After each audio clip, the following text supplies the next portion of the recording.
Oke, selamat datang kembali di podcast OS. Susah ya S-nya. Ya, hari ini kita kedatangan tamu yang sangat spesial, Mbak Cindy. Rekan saya yang baru sekarang. Kita kedatangan Bapak Udin Kurniawan Aziz. Selamat siang, pagi, sore. Siang Mas Aziz dan Mbak Cindy. Nah, sekarang kita untuk tema hari ini yaitu tentang pola asuh anak yang berkebutuhan khusus. Nah, sesuai dengan narasumber kita yang mempunyai anak berkebutuhan khusus ya. Monggo, Mbak Cindy mungkin mau tanya-tanya dulu. Oke, sebelumnya anak berkebutuhan itu khusus itu kan bukan aib ya, tapi memang banyak di kalangan mungkin orang tua itu menganggap bahwa anak berkebutuhan khusus itu aib. Nah, baik tema hak kali ini mungkin cukup krusial ya karena setiap orang tua itu mempunyai pendapat sendiri-sendiri tentang hal itu. Karena itu kita kedatangan narasumber Pak Aziz. Pakai kacamata saya. Biar kamu. Oke. Monggo silakan bercerita dulu Pak. Bagaimana? Mungkin gini, saya ingin menceritakan sedikit mengenai awal muasal kami tahu ya bahwa anak kami ini berkebutuhan khusus. Tepatnya anak kami ini mengalami autism spectrum disorder (ASD). Jadi awal tahunnya itu sekitar mau menginjak umur 3 tahun. Jadi anak kami yang kedua namanya Tian itu kan belum bisa bicara. Akhirnya kami mencoba memeriksakan itu ke dokter spesialis anak tumbuh kembang yang kebetulan ibu dari teman kami sendiri yang sudah almarhum. Profesor Mursintowati atau Prof Sinto yang juga cukup terkenal di Jawa Timur. Akhirnya diperiksa ke sana, ada 2 opsi waktu itu kata Prof Sinto. Mungkin anak jenengan ini bisu tuli atau mungkin mengalami kondisi berkebutuhan khusus. Akhirnya kami dikasih rujukan ke 2 tempat. Yang pertama ke dokter spesialis THT. Sudah dicek dan alhamdulillah tidak ada masalah dengan gendang telinganya dan alat pendengarnya atau apapun. Yang kedua, akhirnya kami dirujuk ke psikolog. Nah, saya ingat namanya Bu Suwardini di Rumah Sakit Siti Hajar. Ketika kami dibawa ke sana, kan dia kan punya semacam alat deteksi ya, atau checklist itu kan ya. Bagaimana mengenali gejala-gejala atau ciri-cirinya. Perilakunya, tingkahnya, terus ketika diputarkan musik dia juga mendengar, merespon, tidak bisa tuli. Akhirnya kami diberitahu dugaan awal bahwa memang anak kami mengalami kondisi autism spectrum disorder. Dan kami coba memeriksakan itu ke rekam otak. Memang ada beberapa gejala saraf yang memang tidak stabil. Jujur Mbak, benar katanya dengan kan bukan aib ya. Tapi namanya seorang orang tua, baik saya sama istri saya memang ketika mengetahui fakta itu agak sedikit down. Karena gini maksudnya, anak ini kan potensi untuk kemandirian kan cukup sulit ya, dibanding anak-anak yang normal. Fase denial itu ada. Jadi kenapa kok ya? Kenapa kok anak saya? Kan kalau kita bicara mengenai dosa masa lalu ya, terutama saya. Kenapa balasannya itu nggak ke saya saja? Kenapa ke anak saya? Karena anak saya yang pertama kan nggak ada kondisi apa-apa. Makanya saya berani bilang bahwa mendapatkan anak dengan spesial needs itu tidak bisa anda prediksi. Itu emang kayaknya sudah pilihannya yang di atas. Nah, gini Pak Udin, kalau saya boleh tanya nih, sebenarnya mohon maaf ya. Sejak tahunnya itu, apakah tahunnya bahwa anaknya itu kebutuhan khusus itu dari selain dari Prof Sinto itu, apakah sebelumnya itu ada ciri-ciri khusus kayak gitu? Sebenarnya kalau jadi gini Mas dan Mbak, saya itu kan pertama kan sangat buta ya mengenai informasi itu. Kami kan nggak pernah punya pengalaman itu sebelumnya. Dan jujur Mbak, di keluarga saya ataupun istri itu tidak ada yang kondisinya seperti itu. Jadi saya ini first case. Kasus pertama, jadi saya itu nggak pernah punya tempat untuk nanya gitu. Memang kelihatan secara tingkah itu tidurnya malam, aktifnya juga sangat tinggi, hipernya kan tinggi gitu. Terus yang kedua, kalau lihat misalkan ya kayak bermain mobil itu tidak dimainkan seperti yang mama dia yang putar-putar rodanya. Itu sebenarnya sudah ciri-ciri. Harusnya kalau saya mengetahui itu dari awal, mungkin kan penanganannya kan lebih cepat. Karena kami tidak tahu tempat untuk bertanya. Akhirnya kami tahunya karena sudah punya anak itu, Pak. Sebenarnya memang kata orang medis memang cukup terlambat karena tahunnya di usia hampir 3 tahun. Hampir 3 tahun, ya. Kan 2 tahun 8 bulan. Itu pun karena deteksinya kan dia terlambat bicara. Sebenarnya kami tahu gejalanya, Mas, teman itu nggak tahu kalau itu mengarah ke sana. Oke. Baik Pak. Lalu yang pengen saya tanyakan itu, ini mungkin di semua orang tua ya. Apa momen pertama kali yang Bapak ingat waktu Pak Aziz tuh mengetahui anaknya itu ternyata ABK. termasuk ke dalam kategori anak berkebutuhan khusus. Lalu bagaimana perasaan Bapak selain kayak mungkin merenung atau kayak kenapa ya? Apakah ada hal-hal perasaan lain pada saat itu yang paling Bapak ingat pertama kali saat mengetahui hal itu? Mungkin saya bisa cerita ya. Ini kan based on true story kehidupan saya. Jadi ketika saya tahu itu, saya sama istri kan sempat ya, namanya manusia Mbak, mungkin ya ada blaming each other-nya. Betul. Tapi kan sudah. Pakainya bahasa Indonesia aja. Saya nggak bisa beringan cerita. Iya. Saling menyalahkan. Iya, wah. Ini gara-gara pon, ini gara-gara jadi awalnya manusiawi itu. Iya, Ya, tapi terus terdengar seperti itu, upaya apa yang dilakukan? Oh langsung Mas. Langsung. Saya tidak berlama-lama merawat keadaan. Karena kan gini Mbak, kalau saya itu Mbak, karena kita sudah diberikan amanah ya. Iya, itu seperti amanah. Langsung saya akhirnya kan minta ke Prof Sinto, rujukan saya harus berobat ini kemana. Akhirnya saya dikasih rujukan berobat. Pertama, saya juga baru tahu Mbak, ternyata anak seperti itu, saya pikir berobatnya kan di saraf. Iya. Ternyata tidak. Oh, tidak. Berobatnya di psikiatri. Di psikiatri. Ya kan? Oh, iya, Kan? Berobatnya di spesialis jiwa Mas. Kan orang kalau ngomong jiwa kan, mohon maaf ya. Jujur ya, saya ketika berobat pertama itu di rumah sakit Bayangkara. Rumah sakit Dokternya sampai purna Mbak, saya berobat sana di dokter Roni itu yang juga seorang polisi itu, saya juga kaget Mbak. Anak-anak SMP, SMA itu ternyata juga banyak mengalami gejala mungkin korban bullying, terus anxiety, kecemasan. Jadi akhirnya saya menggeser bahwa persepsi dokter jiwa itu hanya untuk orang-orang gila itu tidak, karena saya mengalami gitu loh. Anxiety itu apa? Kompleks banyak. Kadang itu kita ngerasa cemas kayak misalnya ketakutan. Misalnya saya itu nggak punya uang, cemas. Itu kan cemas. Itu miskin. beda. Itu beda ya? Beda. Oh, beda.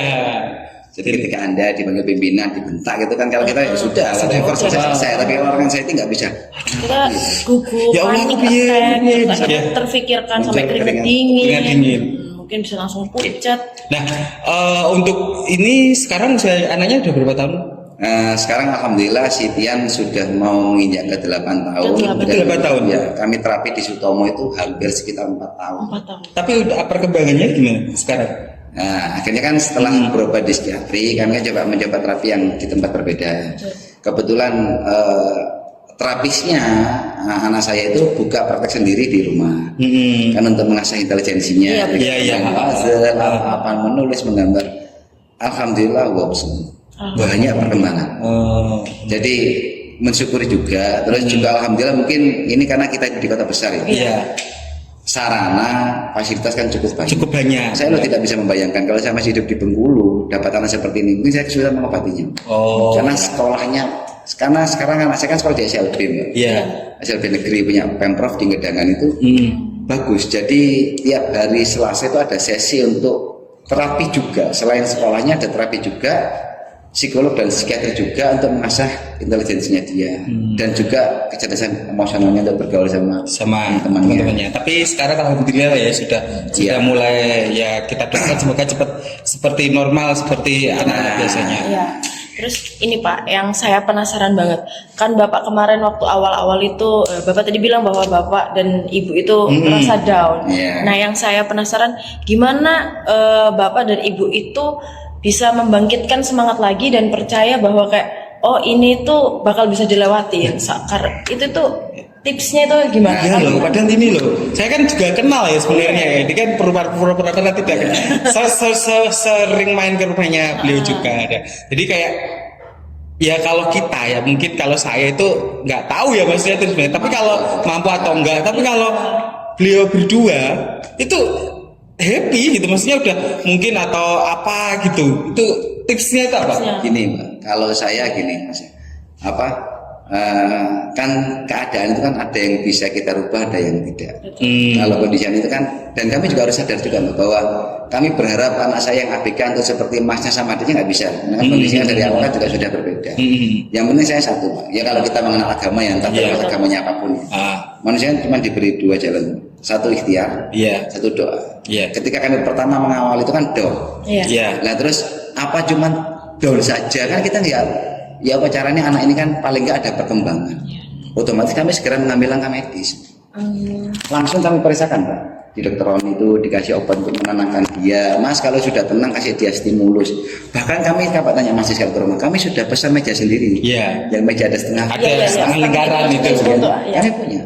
Sampai sebegitu effort kami untuk berusaha mendidik anak kami supaya lebih baik kan. Jadi kalau dia lepas pulang sekolah, kadang weekend, kami juga meskipun cuma 5 menit, 10 menit kami berikan pengajaran, megang pensil, menebali garis, terus kami berikan banyak mainan API yang meruncing, memasang puzzle, dan mungkin ya kalau saya masih berusaha bersyukur diberkati karena kan intelijensi kan memang beda-beda ya. Kalau kata psikolog atau psikiatrisnya, alhamdulillah meskipun anak saya ABK tapi kecerdasan intelektualnya oke. Baik. Karena saya buka pagar itu tanpa Anda ajari bisa. Dia cukup melihat dengan mata aja. Oh caranya masukkan kunci, putar kanan selesai. Kalau kami nggak aware dia lepas. Iya betul. Ternyata nggak yang apa secara intelektual kurang. Pertanyaan terakhir Mbak Cindy. Ingin apa? Kalau saya sih mau menanyakan gimana Bapak dan Ibu itu bisa memanage tugas-tugas, sedangkan yang kami ketahui bahwa kalau misalnya anak berkebutuhan khusus itu kan butuh pendampingan yang secara intensif ya kan.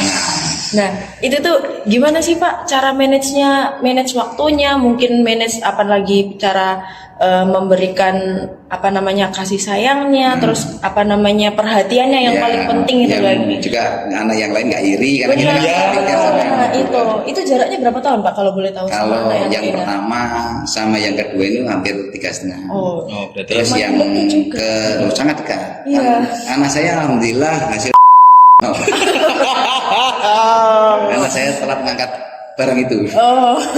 Anak kedua ketiga pun juga sebenarnya sudah nggak direncanakan karena pengennya kita kan fokus sama yang nomor 2. Ternyata udah berbicara lain karena telat ngangkat juga lagi yang COVID itu. Yang edit ya Allah susah ini nanti harus iya benar realitanya sih. Nah itu gimana tuh Pak? Jadi sebelum Mbak tanya ini, saya juga pengen cerita ya. Sebelumnya kami ini juga pernah menjadi subjek penelitian dari jurusan yang sama dengan Anda, psikologi magisternya UGM, juga pengen meneliti mengenai co-parenting untuk anak berkebutuhan khusus. Ketika dia observe sampai datang ke rumah, dia pun melihat dan menyimpulkan bahwa ternyata di tempatnya saya ini tidak ada pembagian tugas secara saklek. Siapa yang mengendalikan pertama, kedua, ketiga, semuanya mengalir saja. Kalau bahasa Inggrisnya going with the flow Mas. Belajar bahasa Inggris ya? Siap. Jadi siapa yang mengendalikan anak ketiga, misalkan nih, istri saya mengendalikan anak ketiga. Contoh ya, karena anak itu kan dulu belum mandiri ya. Misalkan mohon maaf buang air besar. Ya sudah, saya ambil peran untuk mohon maaf menyepoi dia, membersihkan dia. Selesai itu misalkan saya ngajak main anak yang pertama nih, karena hobinya kan catur apa-apa. Ketika tahu misalkan dia minta mandi apa-apa ya sudah istri saya menghandle. Demikian sebaliknya. Jadi kalau istri saya menghandle rumah tangga, misalkan lagi nyuci apa-apa ya tiga-tiganya biar sama saya. Kalau bermain saya upayakan untuk main sama di satu ruangan yang sama. Nanti misalkan yang nomor 2 pun juga saya ajari mainan yang nomor 3 sama nomor 1 dengan main mobil-mobilan biar dia juga mengenal mainan anak yang normal. Dan alhamdulillah Mbak itu berhasil. Jadi anak saya sekarang yang ABK pun juga bisa memainkan seperti anak normal. Mobil-mobilan pun nggak cuma digilingan rodanya tapi juga dinaikkan keretanya. Perkembangannya jauh. Itu butuh waktu berapa lama Pak? Kalau itu memang lama Mbak. Jadi sekarang aja ya di angka 3 tahun sekarang ke 8 ya mau menjadi 5 tahun ya kami mulai berobat ya dan terapi dan sekolah ya. Itu dia bisa pipis sendiri tanpa disuruh. Sekarang saya nggak pakai pampers Mbak. Alhamdulillah. Nah, sekitar 3 atau 4 bulan yang lalu sekarang Tian itu ternyata kan anak ABK itu ritme Mbak. Iya betul. Modelnya kan pengulangan ya. Jadi ditolak pun tetap diajari. Tian kalau pipis di sini lepas pempesnya. Kan kami tetap pakai pempes kan takutnya ngompol ya. Terus sekarang kami pakaiin celana dalam dia sudah tahu, oh berarti pipis itu konsepnya dilepas CD-nya, masuk ke toilet, itu klosetnya disiram Disiram sendiri. Oh itu bagi orang anaknya normal kan hal biasa ya. Iya. Tapi bagi kami itu sangat luar biasa. luar biasa. Sekarang Iya, betul. proses BAB pun sudah mulai di kloset. Oke. Jadi anak saya sudah full nggak pakai pampers. Oke, berarti udah melewati Iya, fase intinya toilet satu training. Mbak, memang harus diajari. Oke.